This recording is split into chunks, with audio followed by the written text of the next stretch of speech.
Muito bem, começamos mais um vídeo, vizinhos. Meus vizinhos, meus companheiros aqui de parceria nessa solitude da quarentena. E antes de começar a explicar pra você sobre a Revolução Francesa, eu vou te pedir aqui pra se inscrever aqui no canal. Se inscreve no canal aqui, cara, ajuda a gente a chegar a 1000 inscritos, cara. Tá quase lá. Mais ou menos, falta o cento e algumas coisas aí, mas faltam. Então vamos lá. Revolução Francesa, cara. O que os franceses têm a ver com a gente, não é mesmo? Bom, primeira coisa que a gente tem que se perguntar: em que século tudo isso começou? O século em que tudo isso começou foi o século XVIII, cara. No final do século XVIII. E os anos da Revolução vão de 1789 a 1799. Então são 10 anos de Revolução, tá bom? De matemática aí. A Revolução termina quando um personagem muito curioso, eu vou falar sobre esse personagem aqui com vocês, eu tenho que falar sobre esse personagem aqui com vocês, chamo ele de Napolindo, mas talvez você que não, você aí que tá aí do outro lado, que não é íntimo dele, né, não conhece ele como eu conheço, a gente é brother, a gente é muito íntimo mesmo, Napoleão Bonaparte. Bom, agora que você já sabe o contexto, olha só, presta atenção no que eu vou te dizer, cara. A Revolução Francesa, esse negócio que a gente vai estudar agora, ele é tão importante, mas ele é tão importante que ele é tipo um divisor de águas, assim, tipo um machado, o cajado de Moisés, é bom. O cajado de Moisés, tá bom? Só pra você ter noção, ela é um marco da história ocidental. A história ocidental é a história que a gente faz parte, ocidental, aqui, oriental, né? Sacou, né? Porque ela divide a idade moderna da idade contemporânea. Então, 14 de julho de 1789, eu tava lá, foram dias incríveis, né? É a data que separa esses dois momentos da história. Então, a Revolução Francesa, ela pode ser vista como a influencer das revoluções, né? Porque é o marco da liberdade, igualdade, fraternidade. Liberté, igualité, fraternité. Esse é o meu francês. Gostou do meu francês? Né? Alcançou grande parte das nações por aí. E ela vai influenciar movimentos desde a independência dos Estados Unidos até a Inconfidência Mineira, que acontece aqui no Brasil. Não sei se você sabia. Mineira, né? Brasil, uai. Esse uai, gostou do meu... Isso é o meu sotaque mineiro. Foi uma homenagem aos meus amigos mineiros, que provavelmente não devem ter curtido, porque é um sotaque muito diferenciado. Então, agora que você entendeu que essa revolução que a gente está falando aqui é um marco fantástico na história, divisor de águas, influenciadora de outros movimentos, primeira coisa que a gente tem que saber, né? Como é que estava a França antes da revolução? Se é uma revolução, óbvio, tava o quê? Zoada pra caramba! Tava muito zoada, né? A França ainda vivia no contexto do absolutismo, que você sabe, né? É um governo centralizado, normalmente na figura de um rei.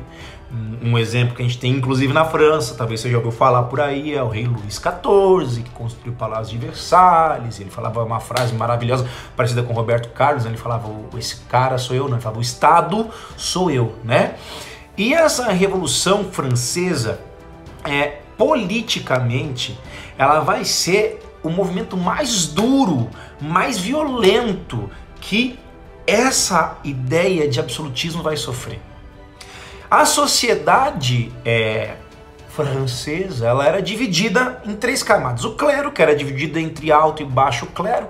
O alto clero, você já entendeu, né? É um poder econômico enorme, que eram paparicados pelo rei, tinham várias vantagens dentro da corte real.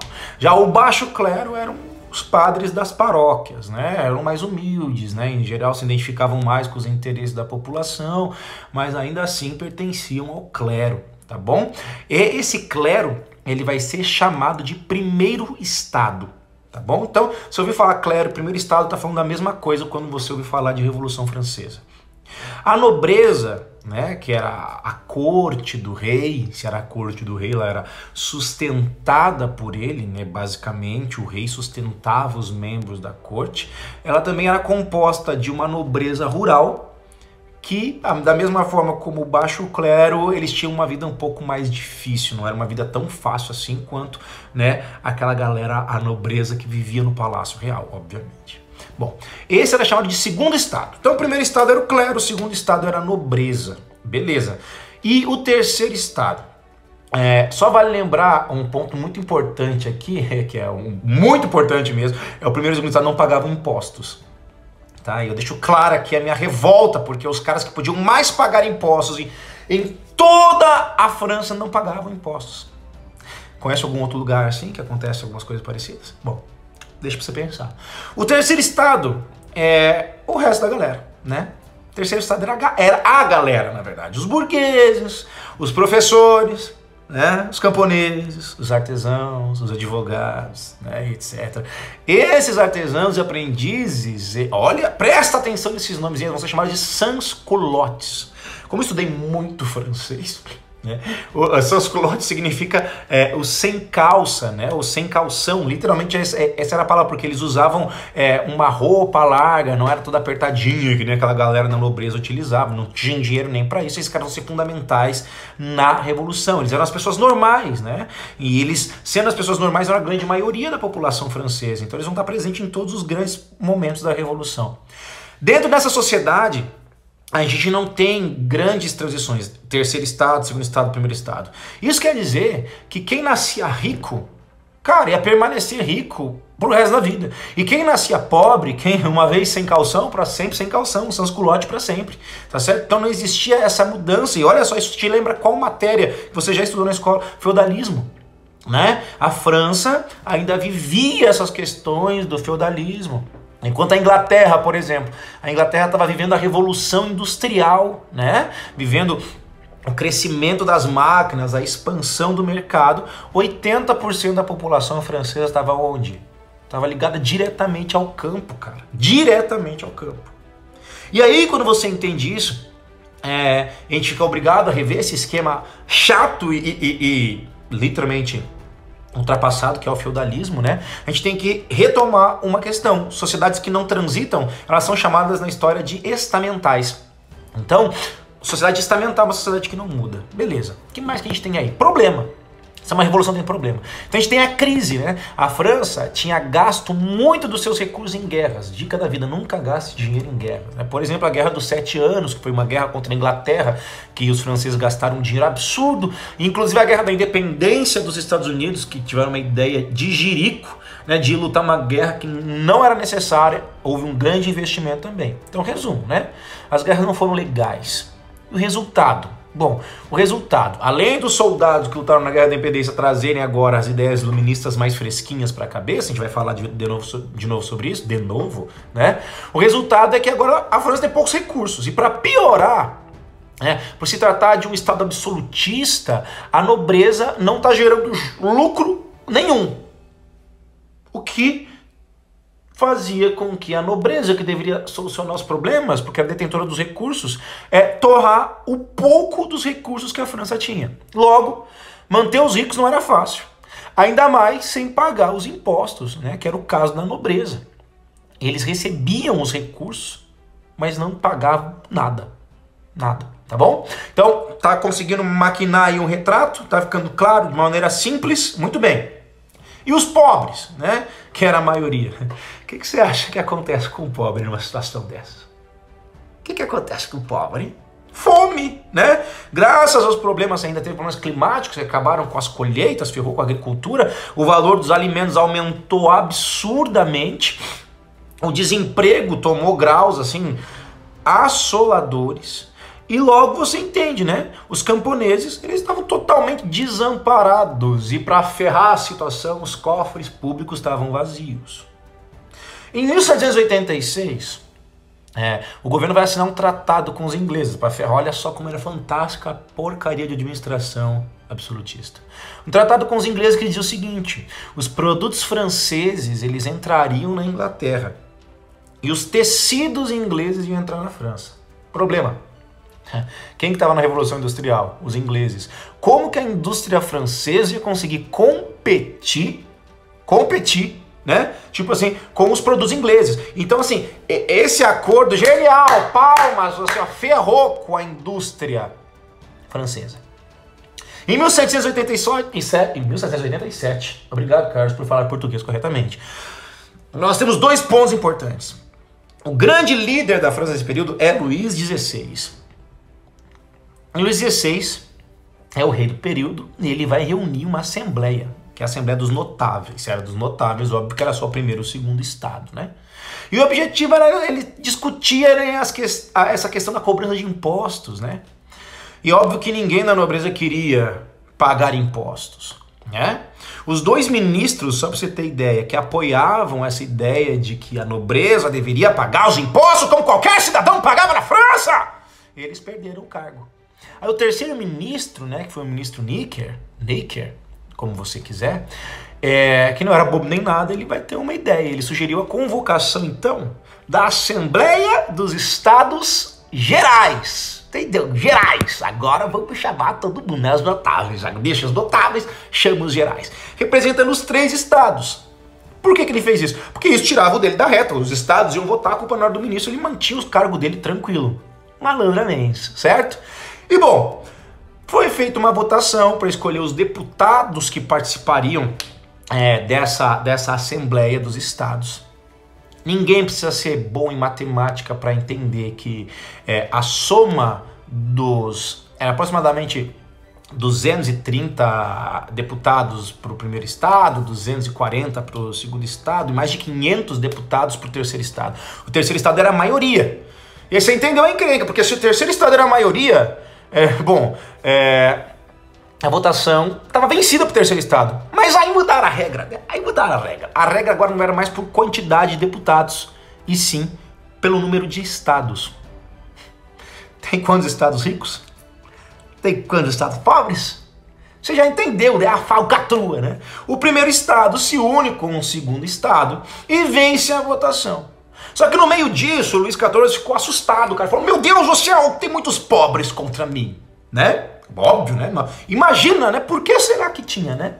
E a galera que estava contra ele assustou ele de uma maneira absurda. Ele resolveu, eu adoro essa parte da história, ele resolveu desfazer a reunião. Falou, vamos conversar outro dia. Hoje eu não tô bom, não. Essa aqui não valeu, pessoal. Mudou, vamos mudar. Essa fera aí, vamos mudar tudo isso aí. O rei manda todo mundo pra casa, e aí você entendeu o negócio, né, cara? O terceiro estado fica inconformado com a situação, porque é só zoeira na cara deles, a zoeirinha na cara deles, cara. Inconformados com a situação, o terceiro estado vai fazer o juramento da sala do jogo da pena, né? E nesse juramento eles vão falar o seguinte, cara, a gente não sai daqui enquanto... A gente não sai daqui, eu tô falando com o Luís XVI aqui, tá? Enquanto isso... A gente não vai sair daqui enquanto a gente não tiver uma Constituição. E nessa Constituição o rei não vai ter poder. Nessa Constituição aí não vai ter poder o rei. Tá certo? A gente vai diminuir bastante para não ter esses abusos que estão tendo, no caso, com a administração do rei Luís. Lembrando que... Desculpa, me empolguei, né? Lembrando de novo que há muito tempo já rolavam as ideias iluministas no meio dessa galera toda, que é a ideologia propulsora aí desse movimento um tanto quanto fugaz, certo? Eu falo de fogado e fogo, tá bom? Isso aí mesmo, tá bom? Resultado, o terceiro estado declarou-se em assembleia agora o quê? Constituinte. Não era dos estados gerais, não era dos notáveis, era constituinte. A gente quer uma constituição. Então, o rei Luís só deu para os caras a faca e o queijo na mão. Perceberam que eles eram a maioria, perceberam que o rei estava intimidado, e eles falaram, agora que a gente vai atacar, E era uma oportunidade de liga. Então, parabéns, palmas para o rei Luís, né? Palmas para o rei Luís, parabéns, Lulu, você é fantástico, você é maravilhoso, você se ferrou bonito. E não temos o mínimo de quê? Pena, não é mesmo? E aí tava feita a lambança, cara, você entendeu? Os nobres tentaram enrolar o terceiro estado por um tempo com a ideia de que a gente vai promover a Constituição, vai devagar aí, vamos promover a Constituição, vai devagar aí. E o clima foi se inflamando dentro da França. Essa é uma versão cebolinha. Dentro da França, tá certo? Resultado. Embora o terceiro estado fosse muito heterogêneo, eu tô querendo dizer para você que o terceiro estado ele tinha muitas camadas sociais dentro dele, eles tinham agora interesses em comum. E tendo esses interesses em comum, eles caminham para medidas o quê? Mais violentas, né? Já que não funcionou o papinho, né? já que o papo não funcionou, eu vou fazer o quê? Vamos atacar, né? Nesse contexto, a gente tem revoltas camponesas lá no interior da França contra os seus senhores, mas revoltas às vezes atacando fogo, matando gente, pegando fogo, tá pra todo lado, né? Os nobres vão se assustar e vão tentar fugir, e fogem, alguns inclusive fogem do país, morrendo de medo. E daqui, meus filhos, nós vamos... Por que eu falei meus filhos? Eu tô ficando velho mesmo. Desculpem, vocês não são meus filhos, talvez vocês saibam disso. Muito bem. Eu não tenho filhos. Daqui nós vamos para um momento mais clássico da Revolução Francesa, né? O início real oficial da Revolução, tá certo? Que é a queda da Bastilha. Queda da Bastilha. Vrau! Queda da Bastilha, 14 de julho de 1789. Eu estava lá, eu vi, eu presenciei tudo isso. A Bastilha, o que era, professor? O que era uma Bastilha? Uma Bastilha era uma propaganda de pastilhas, uma Bastilha era um sabonete, use Bastilha e higienize-se. Não, a Bastilha era um local de armazenamento de armas e de presos políticos. E quando ela foi tomada, inclusive ela não estava cheia não, ela estava vazia, estava de boa, lá tomaram a Bastilha. Ué, por que foram tomar um lugar vazio? Ora, bolas, porque era um símbolo do poder absolutista e do rei Luís, que agora estava sendo tomado pelo povo. E quando a Bastilha é tomada pelo povo, agora não tem mais volta, filhão. Agora acabou, agora não tem mais conversa, não tem mais papo. E agora nós partimos de fato para a Revolução! No próximo episódio. Tchau. Eu gostei desse final, bicho. Esse final aqui ficou supimpa. Todo aprovado.